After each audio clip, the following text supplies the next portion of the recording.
defend his sister-in-law, or more likely, steal an eclair. "Fiona?" Maximilian asked, his voice trembling. "Maximilian." Fiona stood up, dramatic as ever. "I can explain. The boat to Monte Carlo was leaving, and I had a vision that my destiny was to sing for princes, not to knead dough in a basement." "Fiona," Maximilian said, "I don't care about the ring. I just wanted to tell you. Your cat, Mr. Fluffles, is still at my house.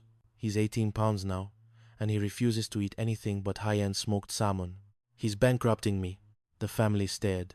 The great pastry scandal was actually just a runaway singer and a very expensive cat. Chapter 7. The Bathroom Siege.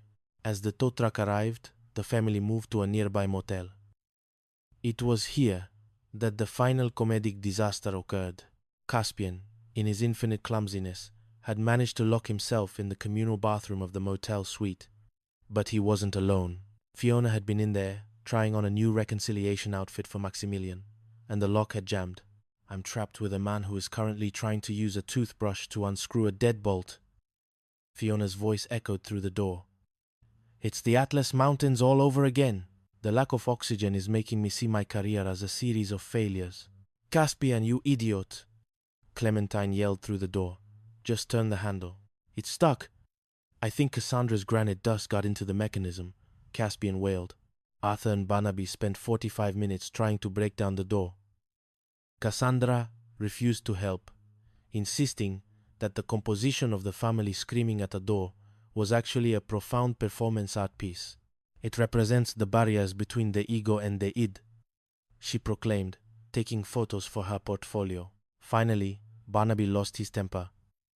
He didn't use a screwdriver. He didn't use a key. He simply put his shoulder into the door, with the force of 30 years of meat processing experience. The door flew off its hinges. Caspian was found cowering in the bathtub, while Fiona was standing on the toilet, mid-vocal exercise. "We're free," Fiona shouted. "Quick, Caspian, grab my wig. Maximilian is waiting in the lobby." Chapter 8. Scylla and Charybdis. Revealed. A week later, back in Oak Haven, the biennial arrived. Cassandra's sculpture was finally unveiled. Because of the van incident, the forest trek, and the bathroom siege, Cassandra had changed the sculpture entirely. It no longer looked like granite. It was a chaotic, multimedia mess, featuring a broken van door, a selfie stick, a discarded pepperoni wrapper, and a very confused-looking ceramic cat. The critics were silent. Penelope and Arthur braced themselves for a disaster. Barnaby was already looking for the exit to find the buffet. It's breathtaking," a critic finally gasped. The use of the pepperoni wrapper as a commentary on the consumerist decay of the nuclear family. And the van door, a literal gateway to the unknown. This is the Scylla and Charybdises of our generation. Cassandra won first prize. Clara finished her essay that night. She looked at the final paragraph. "In conclusion, my summer was a comedy of errors involving fake birdwatching assassins, a van that smelled like a swamp, and a great aunt who is technically a fugitive from a baker. But as I watched my family argue over the prize money for a sculpture made of trash, I realized something important. If you can survive a weekend with the Miller Hathaways, you can survive anything, even the Atlas Mountains. But next time, we're taking a plane, and Grandpa Barnaby is staying home." Arthur walked by and read the ending. He smiled. "Nice work, kid. But you forgot one detail." "What's that?" Clara asked. "Maximilian and Fiona are getting married in the spring, and Barnaby has volunteered to provide the meat." Clara sighed and opened a new document. Chapter 1. The Wedding of Brisket and Brioche. And so, the cycle of chaos continued. The Oak Haven, a comedy of errors and entres. Chapter 1. The Rattle of Destiny.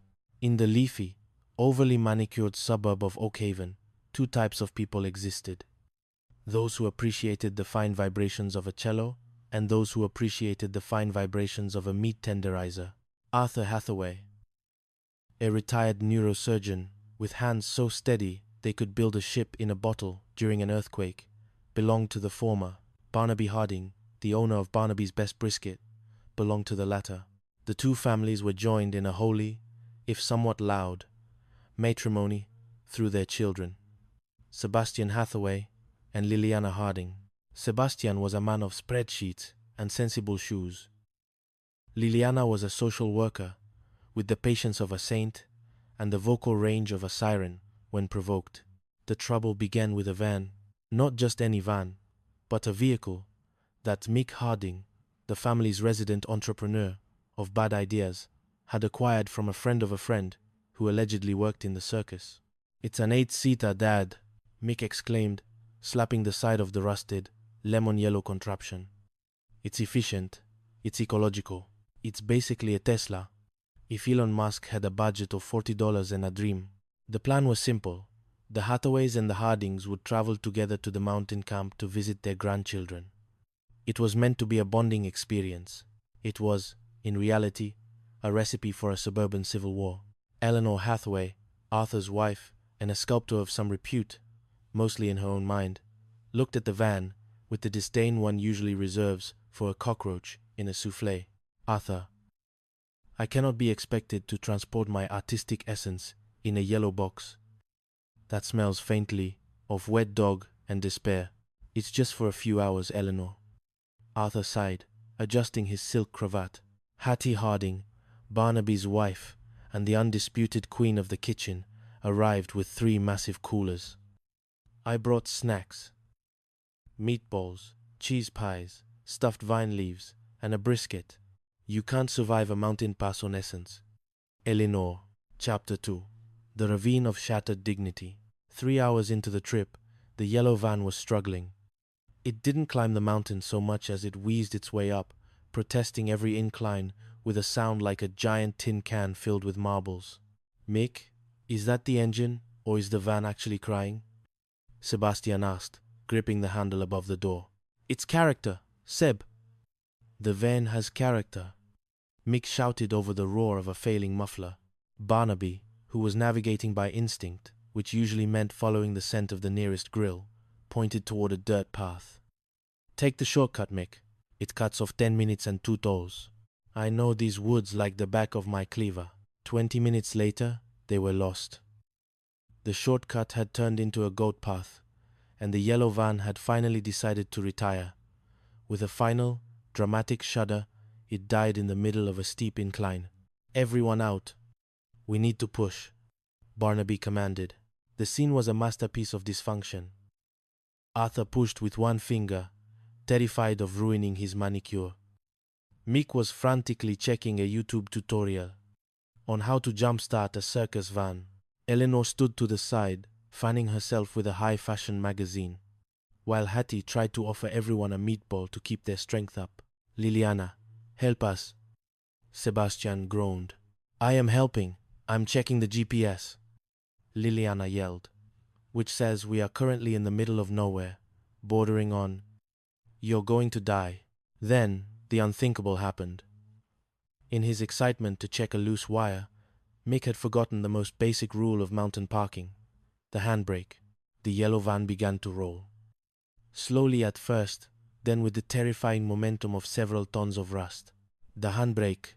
Mick, the handbrake!" Barnaby roared, but it was too late. With a sound of crunching metal and shattered glass, the Harding Hathaway transport plummeted into the ravine, coming to rest at the bottom like a giant, discarded banana. "My brisket," Hattie whispered, clutching her chest. "It was in the back." "Our luggage," Eleanor screamed. "My limited edition sculpting tools. My silk pajamas." Stranded on the mountain, the families faced the ultimate test. They had no water, no van, and most tragically, only half a cooler of meatballs left. Chapter 3. The Hierarchy of Hands. As the sun began to set, the debate shifted from survival to sociology.